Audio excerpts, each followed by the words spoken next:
नमस्कार, मैं हूं संजय शर्मा। आप देख रहे हैं 4 PM न्यूज नेटवर्क। महाराष्ट्र में हूं, मुंबई में घूम रहा हूं, अलग अलग जगह लोगों से हालचाल मालूम करने की कोशिश कर रहा हूं कि महाराष्ट्र की राजनीति का रुख किधर है। अजीत पवार ने जो धमाका किया है उससे महाराष्ट्र की राजनीति बहुत ज्यादा प्रभावित हो सकती है। योगी आदित्यनाथ और मोदी जी जगह जगह पे बटोगे तो कटोगे, बटोगे तो फंसोगे, एक होगे तो कामयाब होगे, इस तरह के नारे दे रहे हैं। गली गली का, मोहल्ले मोहल्ले का बच्चा बच्चा जानता है कि योगी और मोदी के इस नारे का मतलब क्या है। नारे का मतलब सिर्फ इतना है कि मुसलमानों और हिंदुओं के बीच में दूरी पैदा करो, पिछड़ी जातियों और दलित जातियों को संदेश दो कि एकजुट हो जाओ, वरना लोग तुम्हें काटेंगे। इस देश में कोई किसी को नहीं काट रहा, लेकिन नेता इस तरह की नफरत की दीवार खड़ी करना चाहते हैं।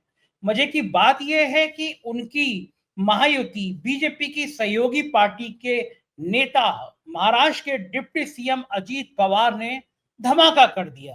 उन्होंने कहा कि हमें योगी के इस तरह के बयान महाराष्ट्र में नहीं चाहिए।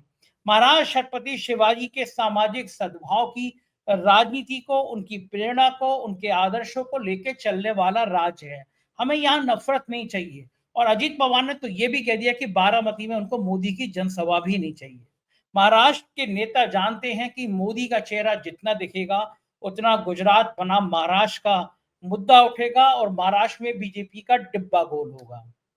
ये तमाम बातें मैंने अभय दुबे जी के संग बातचीत में उनसे पूछी कि क्या ये संदेश और बड़ी राजनीति का मतलब देते हैं। आज का दिन बड़ा खास है। आज हमारे विश्व गुरु ने नोटबंदी शुरू की थी और कहा था, भाइयों और बहनों, अगर ये फेल हुई तो मुझे किसी भी चौराहे पे फांसी पे लटका देना, जूते मार देना, तरह तरह की गंदी गंदी बातें जो मैं बोल नहीं सकता। सोशल मीडिया पे ट्रेंड हो रहा है कि वो चौराहा कहाँ है, और सोशल मीडिया पे ट्रेंड हो रहा है कि इस दुनिया के सबसे बड़े पत्रकार सुधीर चौधरी का वो वीडियो जिसमें वो कह रहे थे कि इन 2000 के नोट में तो नोटबंदी की है, जो नया नोट लाए हैं, एक माइक्रोचिप लगी है। जमीन के अंदर गाड़ देंगे तो संकेत चले जाएंगे मोदी जी के पास कि रुपए कहाँ गड़े हुए हैं। वो माइक्रोचिप आज तक दुनिया में किसी को मिली नहीं। लेकिन वो सुधीर चौधरी जो इस तरह की झूठी बातें एक चैनल पे कह रहे थे, वो आज की तारीख में आज तक के चैनल का बड़ा फेस है। पता नहीं मुझे इस देश के बड़े बड़े चैनल इस तरह की झूठी छोटी बातें कैसे फैलाते हैं, या बड़े बड़े शहरों में छोटी मोटी बातें तो होती रहती हैं। शाहरुख खान का डायलॉग। तमाम बातों के लिए चलते हैं अभय दुबे जी के पास, उनसे पूछते हैं कि क्या है देश की राजनीति का हाल। आपसे रिक्वेस्ट है चैनल को सब्सक्राइब करना और ज्वाइन करना ना भूलें। बस सुन चलते हैं अभय जी के पास। 4 PM न्यूज नेटवर्क में स्वागत है अभय दुबे जी आपका। मैं मुंबई में हूँ। महाराष्ट्र में तो गजब गजब नजारे दिख रहे हैं। शायद मेरी एंट्री का इंतजार कर रहे थे महाराष्ट्र में लोग, क्योंकि मैंने देखा कि आज अजीत पवार ने तो गजब कर दिया। योगी आदित्यनाथ आए थे, बड़े जोर शोर से नारा दे रहे थे, बटोगे तो कटोगे। उनको लगता था ये नारा जितना हिट होगा तो हिंदू मुसलमान में गैप पैदा होता चला जाएगा, वोट बैंक की खेती काटने में, वोट बैंक फसल उगाने में मदद मिलेगी। लेकिन अजीत पवार ने तो बिल्कुल गजब नजारे पेश कर दिए। उन्होंने कहा कि हमें जरूरत नहीं है ऐसे नारों की। महाराष्ट्र हमेशा से सांप्रदायिक तनाव नहीं चाहता, सामाजिक सद्भाव चाहता है। ये नारे यहाँ नहीं चल सकते। बाहर के लोग आते हैं, बयान देके चले जाते हैं। महाराष्ट्र एकता का छत्रपति शिवाजी ने हमेशा सामाजिक सद्भाव की बात करी है। तो अजीत पवार के इस बयान के बाद इतनी जबरदस्त मिर्ची लगी है बीजेपी को, और साथ ही उन्होंने कह दिया कि हमें मोदी की बारामती में कोई जरूरत ही नहीं है रैली वैली की, हम कल खुद निपट लेंगे। क्या लग रहा है अभय जी कि चुनाव से पहले ही अजीत पवार ने समझ लिया कि अब झोला उठाकर चलने का वक्त आ गया है साहब का, इसलिए लपेटो मत, फंसो मत। ये बयान की बटोगे तो कटोगे के बयान का उनकी ही पार्टी में इतना जबरदस्त विरोध, नवाब मलिक को खुलेआम समर्थन। बीजेपी किस मुंह से बात करेगी कि पहले कह रही थी नवाब मलिक दाऊद के आदमी हैं, ये हैं वो हैं। अब तो अजीत पवार डिप्टी सीएम है, प्रदेश का सीएम के बाद नंबर 2 का आदमी। वो कह रहा है योगी के बयान यहां नहीं चलने वाले। क्या संकेत आते हैं चुनाव से पहले इस तरह की बातें, क्या संदेश लाती हैं अभय जी? देखिए, अजित पवार के बयान पे मेरी दो प्रतिक्रियाएं हैं। पहली प्रतिक्रिया तो ये है कि उनकी बात सही है कि ये बयान ठीक नहीं है, अच्छा बयान नहीं है, ये सांप्रदायिक घृणा फैलाने वाला बयान है, ये सामाजिक एकता पैदा करने वाला बयान नहीं है। लेकिन उनकी ये बात गलत है कि ये बयान उत्तर प्रदेश में ठीक है लेकिन महाराष्ट्र में गलत है, कि जिस प्रदेश से लोग आते हैं वहां की परिस्थिति के मुताबिक देखते हैं। ये बयान उत्तर प्रदेश में भी गलत है, वहां भी ठीक नहीं है। और मेरा तो मानना यह है कि योगी आदित्यनाथ नाम का नेता ही कहीं के लिए भी ठीक नहीं है, ना उत्तर प्रदेश के लिए ठीक है, ना महाराष्ट्र के लिए ठीक है, और ना कहीं के लिए ठीक है, क्योंकि वो पूरे देश में घूम घूम कर सांप्रदायिक घृणा फैलाने का काम कर रहे हैं। और वो अभी से नहीं काम कर रहे हैं। आपको जब मुख्यमंत्री नहीं थे तब भी वो ये काम करते थे, और मुख्यमंत्री बनने के बाद उन्होंने और ज्यादा जोर शोर से अधिकृत रूप से ये काम करना शुरू किया, और लोकसभा चुनाव के बाद और भी ज्यादा जोर से ये काम करना शुरू किया। उनके पास हर समस्या का एक ही इलाज है कि मुसलमानों के खिलाफ घृणा फैलाओ। कैसे फैलाओ? अब ये उन्होंने एक तुच्छे किस्म, बहुत ही घटिया किस्म का एक नारा चुन लिया है कि बटोगे तो कटोगे, और ये नारा उनका हिंदुत्ववादी कतारों में बड़ा हिट है। नरेंद्र मोदी भी उसको दोहरा रहे हैं, दत्तात्रेय होसबोले भी उसको दोहरा रहे हैं, मोहन भागवत ने उस नारे को वैसा नहीं दोहराया, लेकिन उसी की समानार्थक बातें उन्होंने की। तो ये हिंदुत्ववादी कतार हैं, और अजित पवार हिंदुत्ववादी कतारों से बाहर के आदमी हैं। उन्होंने अपना सारा जीवन या तो कांग्रेस में गुजारा है या राष्ट्रवादी कांग्रेस में गुजारा है, और शरद पवार की सोबत में गुजारा है। अब अंतर्विरोध क्या है महायुति का? अंतर्विरोध ये है कि महायुति का नेतृत्व ये तो चाहता है कि अजित पवार अपनी सीटों पर, जहां उनके उम्मीदवार हों, कुछ मुसलमान वोटों की गोलबंदी करें। इसीलिए महायुति सरकार ने जो इमाम थे और मदरसा शिक्षक थे, उनके उनके वेतन बढ़ाए उन्होंने। लेकिन दूसरी तरफ पूरा का पूरा प्रचार जो है वो सांप्रदायिक प्रचार है। भाई देवेंद्र फडणवीस भी तो यही कर रहे हैं, देवेंद्र फडणवीस भी यही कर रहे हैं, आदित्यनाथ भी यही कर रहे हैं, नरेंद्र मोदी भी यही कर रहे हैं। सभी लोग जमकर सांप्रदायिक प्रचार कर रहे हैं। इससे जो महायुति में अजित पवार की जो हैसियत है और उनकी जो उपस्थिति है, वो उपस्थिति कमजोर होती है। थोड़ी बहुत नहीं, काफी कमजोर होती है उपस्थिति। उनका जो लेवरेज है, यानी जहां से उनको फायदा मिलने वाला है, जिस फायदे के जरिए वो महायुति को लाभ पहुंचा सकते हैं, वो परिस्थिति ही कमजोर होती है। भाई महायुति की सबसे बड़ी पार्टी है जो कि 150 सीटों के आसपास चुनाव लड़ रही है, वो अगर उसके स्टार प्रचारक कौन है? योगी आदित्यनाथ।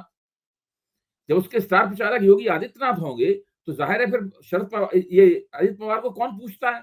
तो ऐसे में अजित पवार के लिए बहुत जरूरी था कि वो एक बहुत ही सख्त बयान देते, और ये बयान देकर उन्होंने एक तरह से भारतीय जनता पार्टी से अपनी स्वतंत्रता का उद्घोषणा कर दी है, अपनी आजादी का ऐलान कर दिया है कि हमें चुनाव जीतने के लिए जहां जहां हम लड़ रहे हैं वह भारतीय जनता पार्टी की या नरेंद्र मोदी की या योगी आदित्यनाथ की आवश्यकता नहीं है।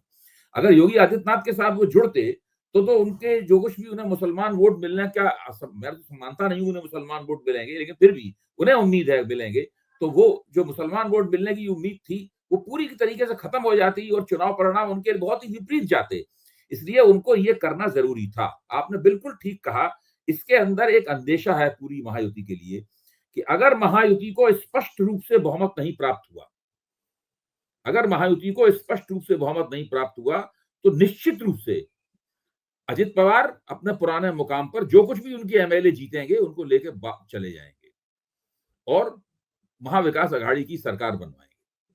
मुझे तो बिल्कुल साफ तौर पर दिख रहा है ये महायुति की पूरी योजना में एक बहुत बड़ी दरार है, और मेरा मानना है कि भारतीय जनता पार्टी ने इस दरार का पूर्वानुमान लगा लिया है, उसने एंटीसिपेट कर लिया है इस पूरी दरार को। इसीलिए भारतीय जनता पार्टी न केवल 145 या कितनी सीटों पे खुद लड़ रही है, बल्कि 14, जैसे हम लोग पहले भी चर्चा कर चुके हैं, करीब 15 सीटों को दोनों पार्टियों के भीतर उनके टिकट पे लड़ा रही है। तो भारतीय जनता पार्टी कुल मिलाकर 160 या उससे कुछ ज्यादा सीटों के ऊपर उसकी दावेदारी है। इसलिए वो अपने दम पर ही खुद ही को महायुति का इंजन मान रही है।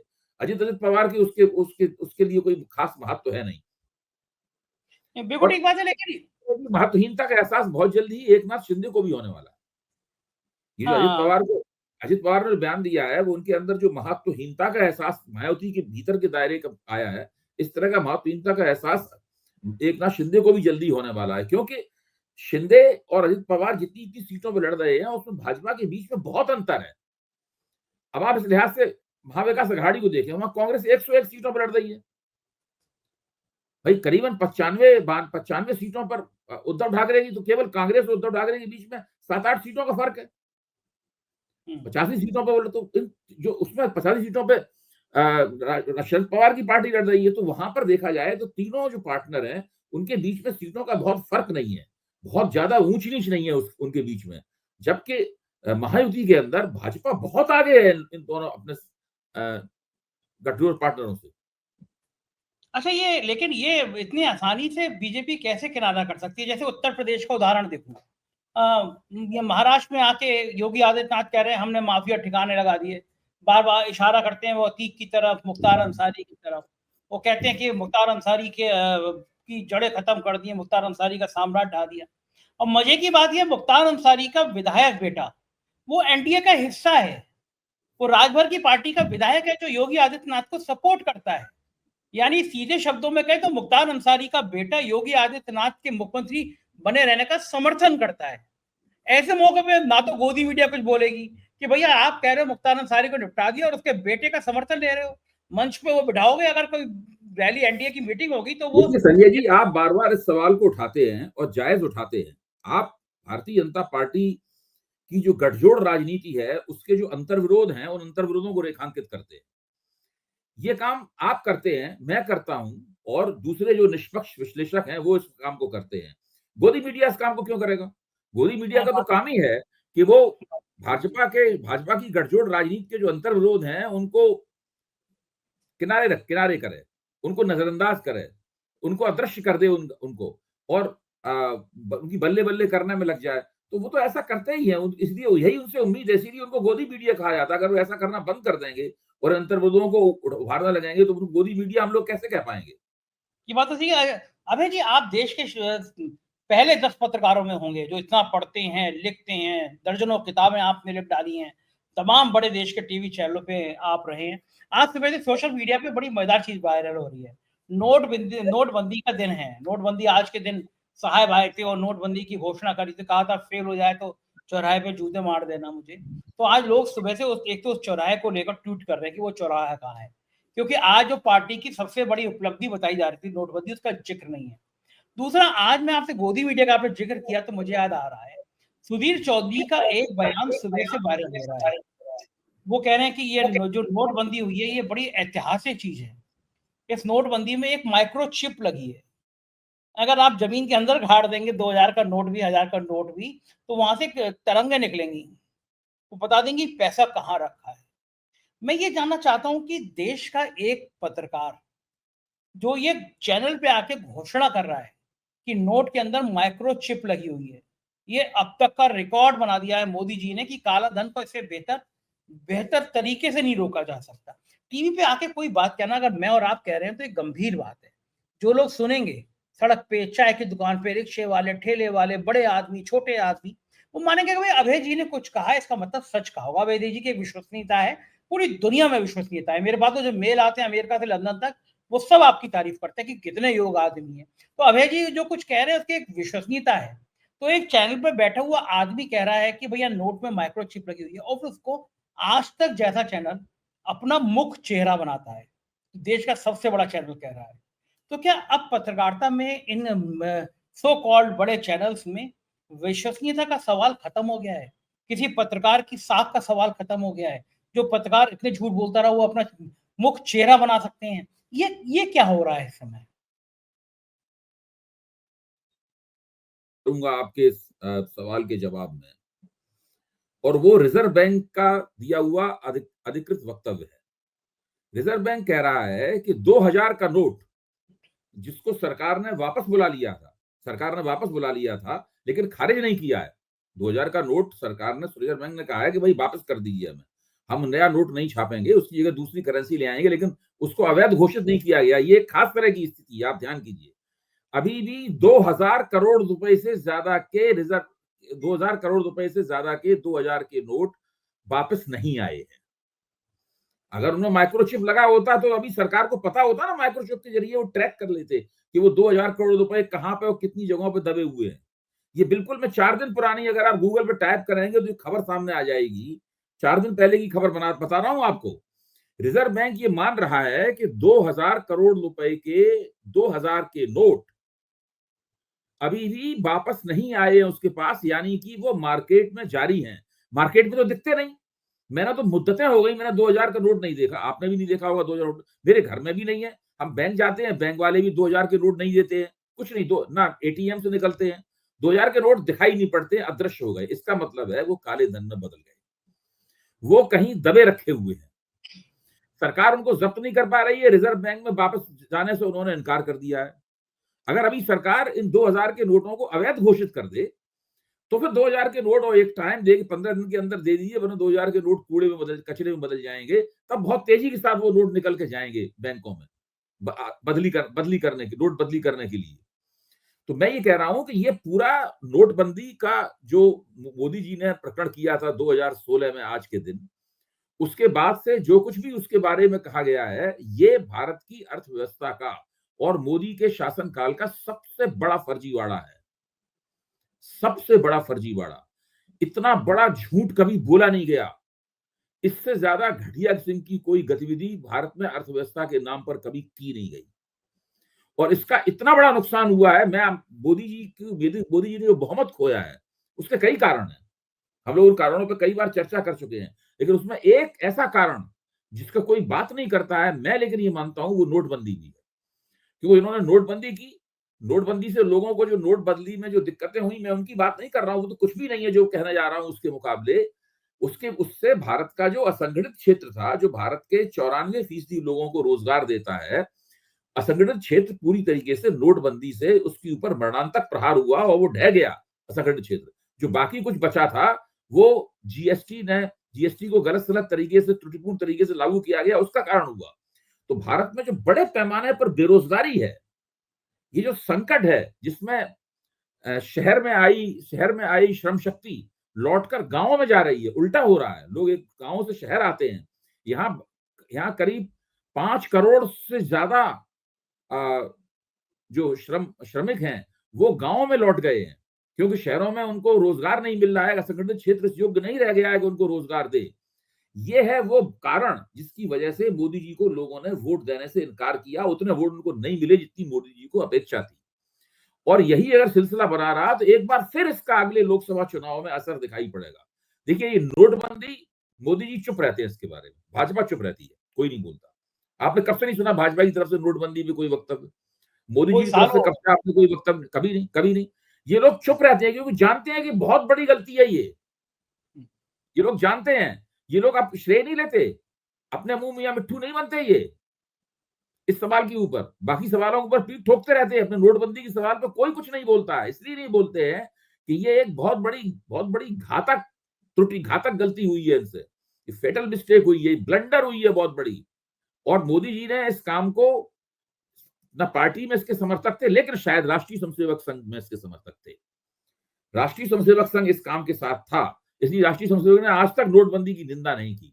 हम लोग आमतौर पर मोदी जी और राष्ट्रीय स्वयंसेवक संघ के बीच में अंतर्विरोधों की खोज करते रहते हैं कि इनमें कहां टकराव है, कहां एक दूसरे की टांग खींच रहे हैं। लेकिन बहुत सारे ऐसे कदम हैं मोदी जी ने जिसके पीछे संघ की सहमति थी और संघ चाहता था कि ये कदम उठाए जाए। नोटबंदी भी उनमें से एक कदम था। न केवल मोदी जी को उसका जवाब देना होगा, बल्कि राष्ट्रीय स्वयंसेवक संघ को भी इसका जवाब देना होगा। अच्छा अभय जी, आपको क्या लगता है आरएसएस नोटबंदी के समर्थन में क्यों होगा? क्या रणनीति होगी, क्या खेल होगा? क्योंकि आरएसएस आमतौर से उद्योगपतियों के, व्यापारियों के साथ रहता है। उसकी जो गुरु प्रदक्षिणा होती है, उसमें लिफाफे भर भर के आते हैं व्यापारियों के। भाई देखिए, बहुत जो लोग ये मानते हैं कि वो पूरे देश की बागडोर उनके हाथ में है और वो जो जैसे चाहते हैं कठपुतली की तरह पूरे मुल्क को नचा रहे हैं, नीति निर्माताओं को नचा रहे हैं, संस्थाओं को नचा रहे हैं, जो बड़े बड़े पदों पे बैठे हुए हैं मंत्रियों को नचा रहे हैं। तो ये एक बहुत बड़ा, ये मानना अपने आप में एक बहुत बड़ा नशा है। ये गैर संवैधानिक, राष्ट्रीय संसद क्या है? वो गैर संवैधानिक सत्ता केंद्र है। ये शब्द कब प्रचलित में आया था? इंदिरा गांधी की इमरजेंसी के बाद, जब इमरजेंसी की हम लोगों ने सबने आलोचना की, तब ये शब्द प्रचलित आया था कि गैर संवैधानिक सत्ता केंद्र। जो एक कॉकस बना था ना, जिसके अंदर ओम मेहता थे, देवकांत बरुआ थे, इंदिरा गांधी थी, ये सब लोग 4-5, संजय गांधी, सब मिलकर एक कॉकस बना था। एक चौकड़ी, चंडाल चौकड़ी लिखा जाता था अखबारों में, याद करो 77-78 में चंडाल चौकड़ी थी। ये एक गैर संवैधानिक सत्ता केंद्र था। इसी तरीके से राष्ट्रीय स्वयंसेवक संघ, भारतीय जनता पार्टी जब सत्ता में होती है, तब वो एक स्थायी रूप से गैर संवैधानिक सत्ता केंद्र होता है। सारी ताकत वहां से चलती है, वो लोग जो चाहते हैं वो करवाते हैं, एक दो बातों को छोड़कर। तो ऐसे में दिमाग फिर जाना कोई मतलब ऐसी असाधारण बात नहीं है। उसमें आप बहुत सारे गलत निर्णय लेते हैं। भाई कैशलेस सोसाइटी बनानी है, डिजिटलाइजेशन करना है, ये सारी इस तरह के बहुत सारे आप इस तरह के गलत निर्णय लेते हैं आप। लेकिन बीजेपी को तो लगता है कि महाराष्ट्र में कैश ही काम आएगा। शिंदे ने जो कैश बाँटा है सीधे नौ लड़कियों को महिलाओं को पैसा, भाइयों को पैसा। तो स्थिति ये है कि राष्ट्रीय स्वयंसेवक संघ ये मानता है कि पूरे देश को वो कठपुतली की तरह नचा रहा है, जिससे चाहता है वो करवा सकता है। सत्ता में वो है नहीं, जवाबदेह किसी के प्रति है नहीं। अगर उसकी आलोचना होती है तो फौरन वहां से कहा जाता है कि भाई इस आलोचना प्रत्यालोचना में आप भाजपा से निपटिए, हमें बीच में मत घसीटिए। तो वो एक गैर संवैधानिक सत्ता केंद्र है। ठीक उसी तरीके से गैर संवैधानिक सत्ता केंद्र है इमरजेंसी की बाद में एक इंदिरा गांधी के नेतृत्व में एक गैर संवैधानिक सत्ता केंद्र इमरजेंसी के दौरान बना था। तो जब आपके पास इतनी बड़ी ताकत हो कि आप न जवाबदेह हो उस ताकत के प्रति, कोई उत्तरदायित्वहीन सत्ता इसको बोलते हैं, वो सत्ता उसके पास है, और ऐसे संगठन का दिमाग फिर जाना बहुत ही स्वाभाविक है। भाई ये मान लेना कि हम एक कैशलेस सोसाइटी बनाएंगे, ये अपने आप में कितना हास्यास्पद है। यूरोप में कोई ऐसा देश नहीं है जो कैशलेस हो। एक तरह का डिजिटल ट्रांजैक्शन ही होना चाहिए। इस तरह की बहुत सारे जो आग्रह हैं, जिसने समाज में बहुत सा उथल-पुथल पैदा की, बहुत दिक्कतें पैदा की, और जो अनौपचारिक क्षेत्र है, असंगठित क्षेत्र है, उसको रेगुलराइज करने है, उसको संगठित क्षेत्र में बदलने के लिए और नीतियां तो बनाई नहीं गई, कोई जमीन बनाई नहीं गई। शक्ति और क्षमता अर्थव्यवस्था में है नहीं इतनी कि इतने बड़े क्षेत्र को आप औपचारिक क्षेत्र में बदल दें। लेकिन नोटबंदी कर दी। आज स्थिति ये है कि 2000 करोड़ से ज्यादा के नोट बाजार में मौजूद हैं। बाजार में क्या मौजूद है? वो काले धन में मौजूद है। बाजार में तो हम लोगों को वो दिखते नहीं। जी। देखिए, बाबा रामदेव तो मोदी जी के बड़े समर्थक थे, वो बड़े नोट की वकालत करते थे। अब वो बाबा रामदेव का नोटबंदी को लेके कोई बयान नहीं है, हालांकि सामने नहीं आ रहा है नहीं, कोई बाबा भी। रामदेव की तो स्थिति ये है, मुझे तो बहुत शर्म आती है, जिस व्यक्ति को एक देशी दवाओं, देशी उद्योग, राष्ट्रीयता की ये मल्टीनेशनल कारपोरेशनों से जो व्यक्ति टक्कर लेगा, ये व्यक्ति अभी कुछ दिन पहले सुप्रीम कोर्ट में आचार्य बालकृष्ण और बाबा रामदेव ये दोनों खड़े हुए सुप्रीम कोर्ट में हाथ जोड़े खड़े हुए थे, और जज इनको लगातार लताड़ लगा रहे थे इनको, क्योंकि उन्होंने झूठे विज्ञापन दिए, झूठे उन्होंने दावे किए, और जितने बारी क्षमा मांगते थे जज कहते थे हम आपकी क्षमा से संतुष्ट नहीं है, आप किंतु और परंतु के साथ क्षमा मांगते हैं, आपके हलफनामे गलत हैं। इनकी हालत ये थी कि ये घुटने के बल गिर जाने के लिए तैयार थे, लगभग रुआसे हो चुके थे। ऐसे लोग जिनकी कोई साख नहीं है, जिनका बिजनेस लगातार गिर रहा है, ऐसे लोगों को जब भी मुसलमानों के खिलाफ कुछ, जैसे बांग्लादेश में जब हिंदुओं पर अत्याचार शुरू हुए, तो गोदी मीडिया ने किस व्यक्ति को टीवी की स्क्रीन पे पेश किया? गोदी मीडिया ने पेश किया बाबा रामदेव को पेश किया टीवी स्क्रीन पे। इससे आप अंदाजा लगा सकते हैं कि वास्तव में बाबा रामदेव की क्या स्थिति है। मैं तो इन लोगों की गिरी हुई साख, इन लोगों की बात बारे में सोचता ही नहीं। मेरे तो एक जमाने में मैंने सोचा था कि शायद ये एक नए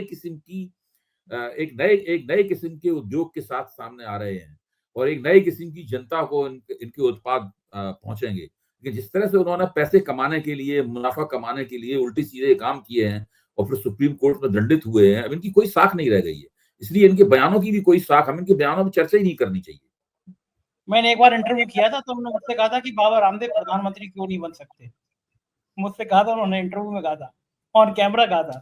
देखिए, ऐसे लोगों की महत्वाकांक्षाएं असीमित होती हैं, ऐसे लोगों की महत्वाकांक्षाएं असीमित होती हैं, लेकिन वास्तव में ये लोग उन महत्वाकांक्षाओं के काबिल नहीं होते जिनका उन्होंने मन में मुगालता पाल रखा है। मुझसे बहुत बड़ी बातें बताई थी कि क्या क्या योजनाएं। बालकृष्ण जी ने भोजन भी कराया था, रामदेव जी के संग रहा था। मैं देखना चाहता था कि क्या राजनीति है इनकी, क्या वो है। अब महाराष्ट्र पे हम लौटते हैं। एक बड़ा नाम है महाराष्ट्र का, नितिन गडकरी। नितिन गडकरी सीन से लगभग गायब है। आज तक पे कभी-कभी वो स्पॉन्सर टाइप के इंटरव्यू दे देते हैं, लेकिन मैं कहीं पे महाराष्ट्र, मुंबई में घूम रहा हूँ, कहीं गडकरी की चर्चा नहीं है, होर्डिंग नहीं है, पोस्टर नहीं है। क्या महाराष्ट्र की राजनीति में गडकरी को किनारे किया जा रहा है? मतलब मोदी से देखिए, गडकरी तो महाराष्ट्र की राजनीति में किनारे हो चुके हैं, किया नहीं जा रहा है, बल्कि हो चुके हैं। और मेरा मानना है कि राष्ट्रीय राजनीति में भी उनकी भूमिका को बहुत सीमित कर दिया गया है, और जिस व्यक्ति ने उनकी भूमिका को सीमित किया है, उस व्यक्ति का नाम है अमित शाह। इस बात को सब लोग जानते हैं। देखिए, सबसे पहले अमित शाह को पहले गडकरी को खत्म किया गया, उसके बाद में अमित शाह की ये पूरी कोशिश है कि जिनके जरिए गडकरी खत्म किया गया था, देवेंद्र फडणवीस, उनको भी खत्म किया जाए। तो ये सारी प्रक्रियाएं चल रही हैं। अब चूंकि राष्ट्रीय स्वयंसेवक संघ इनके साथ है, गडकरी को अभी भी पसंद करता है, इसलिए इनको मंत्रिमंडल से नहीं निकाला जा सकता है। बाकी उनका कोई राजनीतिक महत्व बचा नहीं। लेकिन ये क्या देवेंद्र फडणवीस गडकरी को ये समझ में नहीं आता होगा, क्योंकि इस तरह पे हाशिए में कोई नेता इस तरह आसानी से हाशिए में चला जाता है। भाई देखिए, ऐसा है कि भारतीय जनता पार्टी जिस शैली में चलाई जा रही है और चलाई जाती रही है, उस शैली में सत्ता का केंद्रीकरण बहुत जबरदस्त है, बहुत ही उच्चतम स्तर का सत्ता का केंद्रीकरण है। ऐसा कभी भारत के इतिहास में देखा नहीं गया, और कोई भी निजाम जो अपने आप को लोकतांत्रिक कहता है, दूसरे देशों में भी इतना बड़ा केंद्रीकरण नहीं मिलेगा। कुल मिला जो अरुण शौरी ने एक बात कही थी ना, ये कुल मिला के क्या 1.5-2 लोगों की सरकार है। आज भी 1.5-2 लोगों की सरकार है। नरेंद्र मोदी और अमित शाह के अलावा किसी का महत्व इसमें है नहीं। आपको कोई भी पद हो, आप कोई भी विभाग हो, आपके पास कुछ भी हो, कुछ नहीं है। वो लोग जो चाहते हैं वही होता है, जिसको चाहते हैं उठाते हैं, इसको चाहते हैं गिराते हैं। वो चाहते हैं उसका महत्व बढ़ जाता है, वो नहीं चाहते हैं उसका महत्व गिर जाता है। हाँ, ये तो लगता है, लेकिन एक बड़ा महाराष्ट्र के अंदर एक बड़ा सवाल ये भी बन के उभर रहा है कि जिस तरह से उद्धव ठाकरे ने, संजय राउत ने गुजरात बनाम महाराष्ट्र ये संदेश देने की कोशिश की थी कि महाराष्ट्र के सारे इंडस्ट्री को उठा के गुजरात भेजा जा रहा है। आपको क्या लगता है कि ये मुद्दा गुजरात में गूंजेगा? महाराष्ट्र माफ कीजिएगा, महाराष्ट्र में गूंजेगा? चुनाव पर ये महाराष्ट्र में असर पड़ेगा? चुनाव में ये एक मुद्दा है किस हद तक इसका असर होगा। जो मुंबई कर हैं या जो मराठा वोटर हैं, वो किस हद तक इसके आधार पर महाराष्ट्रियन है, महाराष्ट्रीय अस्मिता का सवाल है, वो किस हद तक इसके आधार पर वोट अपनी मतदान प्राथमिकताओं को तय करेंगे, ये तो आज नहीं कहा जा सकता। लेकिन ये एक मुद्दा है जिसको महाविकास आघाड़ी की तरफ से लगभग नियमित रूप से उठाया जा रहा है। ये एक महत्वपूर्ण मुद्दा है। अच्छा, आपको क्या लगता है महाराष्ट्र के चुनाव में सबसे बड़ा मुद्दा क्या होगा? ऐसा मुद्दा जो पूरे महाराष्ट्र के चुनाव को प्रभावित कर रहा है, वो मुद्दा क्या होगा? देखिए, महाराष्ट्र के चुनाव को सबसे ज्यादा जिस मुद्दे ने प्रभावित किया है, वो मुद्दा है अभी फिलहाल आरक्षण का। जो मराठा समाज है महाराष्ट्र का, और जो कुणबी समाज है, मराठा और कुणबी दोनों मिलाकर 31-32% से ज्यादा हो जाता है। यानी पूरे महाराष्ट्रियन सोसाइटी का करीब 30% से ऊपर यही हिस्सा हो जाता है। और भारतीय जनता पार्टी मराठा आरक्षण के खिलाफ है। जब देवेंद्र फडणवीस गृह मंत्री थे तो उन्होंने मराठा आरक्षण के कार्यकर्ताओं के ऊपर लाठीचार्ज करवाया था। इस बात से वो लोग बहुत नाराज हैं, और जो मनोज जरांगे पाटिल हैं, वो लगातार देवेंद्र फडणवीस के खिलाफ बयान देते रहे हैं और भारतीय जनता पार्टी के खिलाफ बयान देते रहे। तो ये बहुत बड़ा मुद्दा है। इस मुद्दे की रोशनी में अंततः किधर जाएगा वोट, ये सब देखने वाली बात है। अभी तो हम लोग इसकी भविष्यवाणी नहीं कर सकते, लड़ाई वहां बहुत कड़ी है। लेकिन एक बात तो बिल्कुल तय है कि जिस तरह मनोज जरांगे पाटिल ने अपने उम्मीदवारों की वापसी की है, उसके ऊपर पूरी तरीके से छाप लगी हुई है शरद पवार की रणनीति की। बिल्कुल सभी ठीक बात लोगों है। का मानना है कि इसका फायदा महाविकास आघाड़ी को प्राप्त होगा। बिल्कुल ठीक बात है, तभी राहुल गांधी जाति जनगणना के मुद्दे पर लगातार हमलावर चाहते हैं ये मुद्दा बना रहे। देखना होगा कि क्या क्या होता है महाराष्ट्र की राजनीति में। बहुत बहुत शुक्रिया अभय जी, हमें समय देने के लिए, हमसे बात करने के लिए। तो ये थे अभय दुबे जी, और उन्होंने बेबाक तरीके से बताया कि देश की राजनीति में महाराष्ट्र की भूमिका क्या है और महाराष्ट्र क्या संदेश देने जा रहा है। मुझको यकीन है बातचीत आपको पसंद आई होगी।